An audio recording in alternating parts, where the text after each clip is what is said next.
Hey, Tech Guide Ninjas here. Hope you're having a good day today. So today we're going to look at how to add your current city to a Facebook profile. So if you're new to Facebook, open up your profile and follow along with me.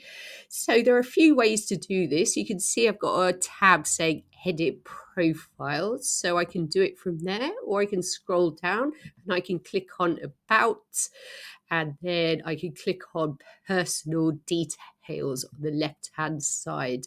From here, it gives you the option to add your location, current city or town. So I'm going to click on that, and you can add in your current city. So after you write in the first few letters, a drop down box should come up and you can click on that.